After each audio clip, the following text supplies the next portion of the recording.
Chers amis, une question très intéressante qui a été posée concernant la prière de Hanenu.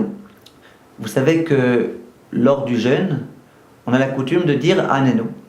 C'est une prière qu'on adresse à Kadosh Baruch Hu et dans laquelle on lui demande de nous prendre en pitié et de nous exaucer et que le Beth Amikdash soit reconstruit, Bezrat Hashem, etc.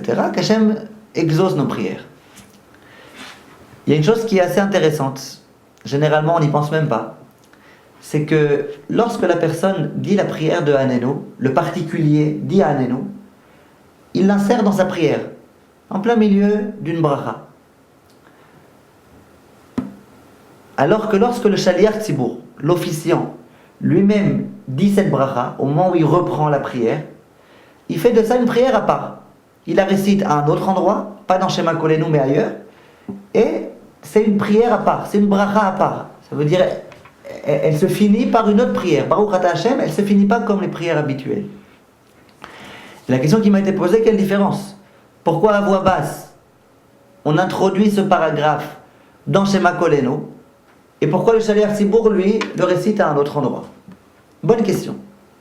Réponse, je vous la dis tout de suite, je ne vous laisse pas le temps de deviner.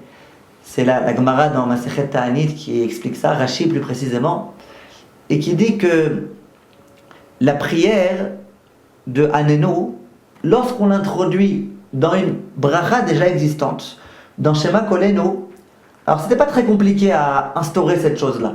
Ça veut dire, dans Shema Kolenu, on peut rajouter tout type de prière. Entre autres, on a rajouté le Hanenu. Simplement, pour inventer une nouvelle bracha, pour décider que le Hanenu doit être une nouvelle prière, une prière à part, qui finit avec d'autres termes. Ça, il fallait que ce soit une prière qui soit instaurée pour l'intention du Tzibour. Lorsqu'il y a un Tzibour, il y a une communauté, il y a toute la communauté qui va répondre Amen à cette bracha. La Chazara, qui est dite par l'officiant, elle a été faite pour toute la communauté. L'importance de la communauté pouvait mériter qu'on instaure une nouvelle bracha à leur intention.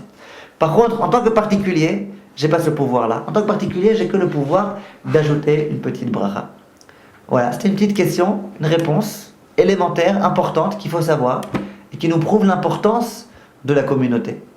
Lorsqu'on peut aller à la communauté, lorsqu'on peut prier en communauté, lorsqu'on peut s'associer avec la communauté, ça donne une force incroyable. Kol tov et à bientôt.